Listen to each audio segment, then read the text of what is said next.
Hey, hey, just making a quick off-the-cuff video. I've been trying to think of what I can do that's easy for this channel, and one of the things I think I definitely can handle is explanations of tropes. And what better way than to start with the evil overlord list? The top 100 things I'd do if I ever became an evil overlord. Um, I'll include a list. I think it's by Peter Ansbach. I know a Jason. I know of. He doesn't know me. uh, of a Jason Ansbach. I wonder if they're the same. Family. Anyway, I'm only going to cover the first 10. How you can use them and how you can not make them OP.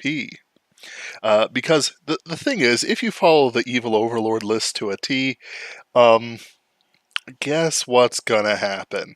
Your book will be not very fun. Uh, you can make it very fun if you put a lot of effort into it, but honestly, this covers so many different things that it's just not gonna work. So what I'm gonna do is do a quick description of them and describe how you can use it without ruining your reader's experience nor the heroism of your heroes. Number 1. My legions of terror will have helmets with clear plexiglass visors, not face concealing ones. Indeed, this is good advice because it prevents people from stealing your um, legion, knocking out some soldiers and putting on their garb. Ways you can get around it as a plucky hero, or just because you want to use it, make sure your overlord's smart before the heroes infiltrate. Simply have them, be like, yeah, we're recruits. You know, lie, steal a bit. You know what I mean? Like they will have identification numbers, and if your heroes are smart, they'll be able to figure out what they are. In fact, it's a perfect way to have an espionage or information gathering mission. Oh, you mean all soldiers go in sequence, and that there's kind of a delay because they use an antiquated no, no, no, no. They all go in sequence. Yeah, it's like when you have like a million soldiers, you can't really be crazy creative with the numbers. You have to have some sort of system, otherwise it's like, yeah, I'm 0 1 1 1 8 7. I'm 1 8 2 2 4 6. Wait, didn't I come in before you? Yeah, might be a little confusing. Of course, you can have it sometimes random, but then does your dude have time enough to check? There's all sorts of things you can do while keeping it. Aren't you a little short for a stormtrooper? I'm new, sir. I just came in from, Korea or something like that. And then it's like, oh yeah, nah, this is a pretty plum gig for your first one. We've all been where you are, especially if you have perfect evil, groups. Number 2, my ventilation ducts will be too small to crawl through. That's actually pretty okay. Just be sure that if your ventilation system is too small, like especially on giant space stations, you might have airflow problems. So I've done the numbers to pump enough oxygen, especially if you're doing with a hard sci-fi guy, you know, you need like ventilation systems the size of people. Really? Yeah, unless you want an oxygen factory every floor and every sector. Hmm. Which you can do. That'd be kind of interesting. Have that as part of it because oxygen is very flammable. You can have all the oxygen tanks go off at once, or in a chain reaction explosion. That would, be in itself a very great effect. Not really much to say about this one. My noble half brother, whose throne I usurped, will be killed, not anonymously imprisoned in the forgotten cell of my dungeon. This is actually a great way to have an escape opening. Essentially, the noble half brother has to escape the castle before, jumping into the waterfall. Um, or if he is killed, his death kicks off the plot. It's not very hard to work around at all. In fact, it's a great way to really ante up the drama if you do it right, of course. Number 4, shooting is not too good for my enemies. self-explanatory. Not much else to say about that one. You can have him miss, you can have him hit somewhere non-vital, or you could have him kill it, and then the priestess love interest goes on a rampage, summoning the avatar of her goddess, which would be just right, especially if you have a non-Christian religious system. No, but seriously, like if the angel, the maiden of light gets angry and then summons a legion of angels, that's a good way to take down a villain. Just like it's like she grabs the power amulet, all of a sudden, she's literally calling beams of holy fire down. Excellent. And it's like, and it's not even like sort of like ruining it with like girl power sort of thing. Like it's arbitrarily, I keep in, I'm very careful to say that, the type of broadsword that they use is perfectly accurate, but also that a woman could wield a two-handed longsword and yet still not look like a giantess. Not that there's anything wrong with giantesses. The artifact, which is number 5, the artifact, which is the source of my power, will not be kept on the mountain of despair beyond the river of fire, guarded by the dragons of eternity. It will be in my safe deposit box. The same applies to the object that is my one weakness. So the problem with that is that you could do that, and then it's like, so we just have to break into a subway system? Yeah. Oh. That's actually kind of interesting, because then you can have, instead of them having to fight through the dragons and stuff like that, which are cool, like you can instead have it so that the subway system is in fact a trap, and that it's there, but they still have to get there. Or maybe it's just in your safe, in your in your castle under your bed or something. This is something that you can use in all sorts of ways. So to defeat the villain, the orb of prophecy, he kept it. Where? My scrying senses sense a bed. Ugh. Ugh. He seems to be occupied. But it's definitely under, the balcony. Or the balcony bed. What's it called? The bed with all the drapes. That's a funny scene. That's a really funny scene. Number 6, I will not gloat over my enemy's predicament before killing them. I mean, that's reasonable. Uh, like, gloating serves a purpose. It helps reinforce the villain's evil, reminds people of the evil they've done, as well as give them this charismatic will moment.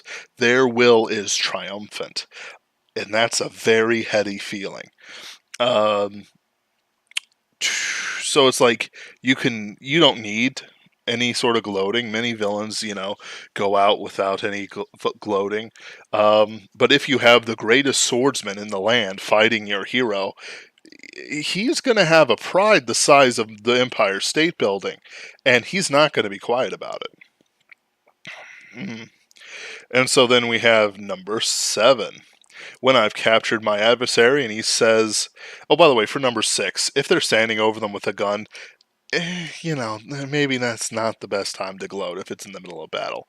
But, And he says, look, before you kill me, will you at least tell me what this is all about? I'll say, no. And shoot him.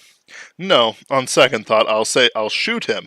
Then say no. This is kind of like 6.A.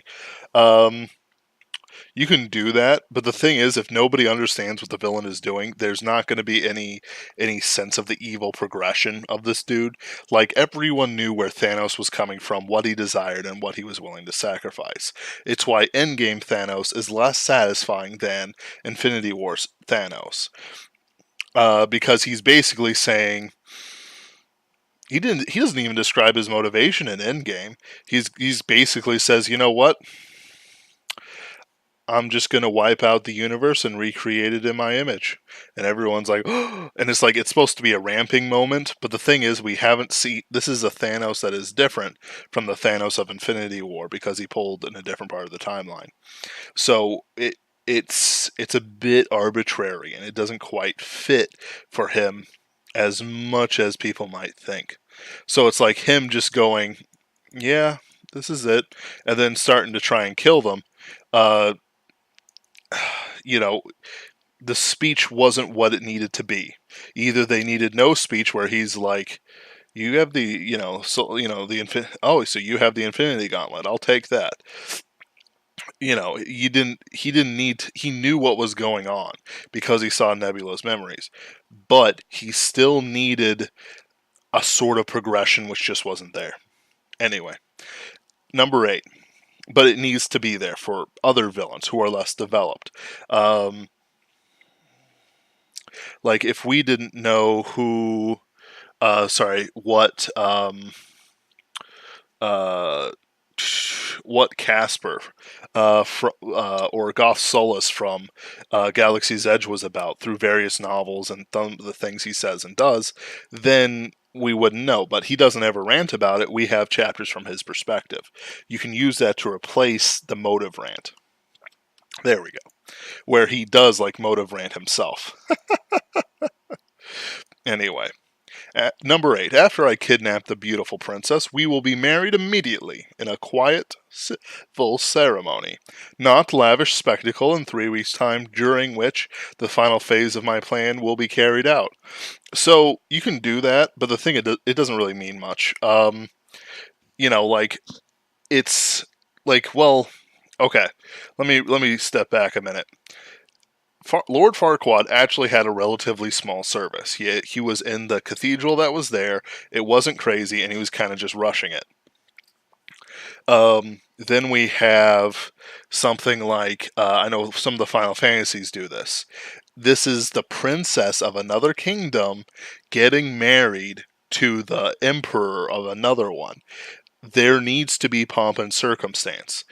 You see, there's no point in having a king or having an emperor or having whatever if there isn't any to show off the wealth and power of the kingdom. Otherwise, you just have some sort of Conan the Barbarian warlord. Conan barely wanted to wear any regalia. He just wore his armor. Sometimes he threw a cloak over his shoulders and a crown. And it wasn't even that crazy a crown either. And people had problems with him. They viewed him as an uncouth barbarian. Even though he loved the arts and supported the arts, even as the arts tried to stab him.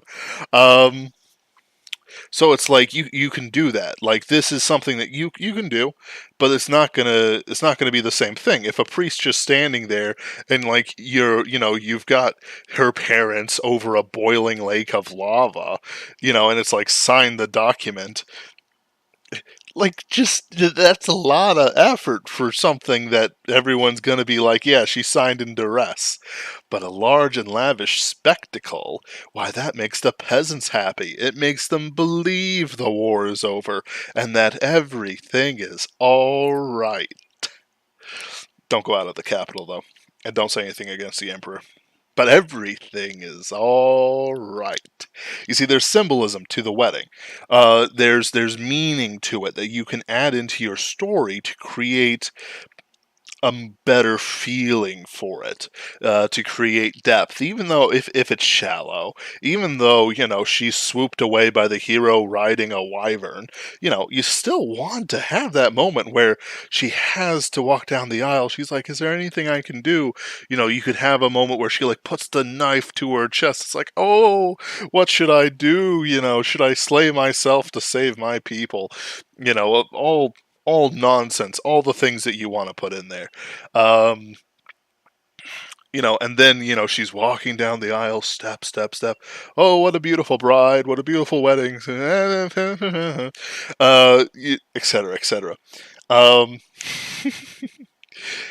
and then, just as she's about to make some sort of statement, say I do or whatever, it's the perfect moment for the hero to swoop in, grab her by the waist, throw her behind him on his trusty wyvern, and fly away. Like you need a certain amount of spectacle in novels, otherwise it's kind of boring. Like hard sci-fi, people might say, doesn't have spectacle. Well, the spectacle is the dude figuring out how to create a mass, an asteroid accelerator on the moon to bombard the Pentagon. It's like, yes, here's the math, and it's, ooh, fascinating. But then there's that payoff when the asteroid drop happens, you see? Or if it's something like a mystery, the climax and the denouement, move in one to another. We have the murder, and then it goes, mystery, mystery, mystery, another murder, mystery, mystery, mystery. Then the sleuth figures it out. Everyone's in a room. You're probably wondering why I gathered you here today. Chris Hansen jumps out. Take a seat. You're the murderer. Um, so on and so forth. If you don't have that spectacle, it'll sort of lower the expectation of it. If let's say that let's turn it around though. Let's say that the princess actually does love the villain. She's gothy as all get out. She's like, I love the way you slaughter the civilians. Uh, you know, that's a quiet thing is fine. You could have a gothy cathedral. So there's this dude in a top hat and black, garters and all that jazz, playing on an organ, fugue in D minor or whatever it's called. Um, and then you have her, do you love him? I don't. Do you, will you work with him? I will betray him at the first circumstance. Will you, have and to hold forever? He's mine until I put the knife in his heart. And then he's like, I hate you too. I know. I promised myself I wouldn't cry. And then, of course, the blood sacrifices begin, where the princess will be sacrificed to the goth girl's god, blah, blah, blah, so the hero can swoop in with a wyvern or sneak in or Metal Gear Solid his way in, who knows, Point is that you're right. You're absolutely right. Logically, he wouldn't do that. But the thing is, the peasants expect the captured princess to be paraded through the city as if she's happy. Like, it depends what you want to do. If he's doing it for love, guess what? She's probably not the type of princess a hero should be cavorting with. Or if he's doing it for politics, if it's politics, it has to have the spectacle or something like it. There has to be something. It can't just happen in a vacuum. Number 9, I will not include a self-destruct mechanism unless absolutely necessary. If it is necessary, it will not be a large red button labeled danger, do not push. The big red button labeled do not push will instead trigger a spray of bullets on anyone stupid enough to disregard it. Similarly, the on and off switch will not be clearly labeled as such. Absolutely, hide it behind passwords. Like if you're doing some sort of not like Death Star, right? This isn't the Death Star we're talking about. We're talking about, like the computer mainframe or the super weapon. The on and off switch should be ripping out its power source. Like it's always more dramatic to rip out the power source than it is to push a button. So in any case, as a writer, you shouldn't even be thinking about them hitting a giant on off switch. Though if you got some fodder lying around for the hero side, oh, look at that, he's got an on-off switch, and he's like, no, it's a trap, splat, you know, hilarious. It's actually kind of funny to me anyway. Like if you got that sort of story, if you got a more grim one, you could have the thief character go, wait a minute, my sixth sense is off, and then he figures that out. Like you can add the tension there as it goes on, and it's like reaching towards the village, and it's like they have to figure it out in time. A lot of great way to do tension. Last one, number 10. I'll be doing all of them in sequence though. I will not interrogate my enemies in the inner sanctum. A small hotel well outside my borders will work just as well. Problem with that is that it opens you up to their friends capturing them back, which is a good plot point. Like having a scene where it's like, okay, so like let's say you got the trio, the hero, the love interest, the lancer. Let's say that the hero's captured and they're going to torture him. the love interest in the Lancer can come in to save his bacon, and it's a great way to have a book from their perspectives and how they interact with each other. Are they brother and sister? Are they ancient love interests? Or is the Lancer like, secretly, he was in the special forces or something? Like you can do a whole bunch of stuff in it to reveal their character without the hero's presence there, as well as sort of have a dark day for the hero. When they got the nipple clamps on him and they're hooking him up to the battery, like what does he think about? What is he doing? Will he stay strong? Will he like want to break? Like there's a certain amount of like people might say, oh, I won't break, I won't do this, I won't do that, when in reality, um you can't even have them keep a schedule. If they can't keep a schedule, if they can't pay you back on your food, they won't keep your secrets.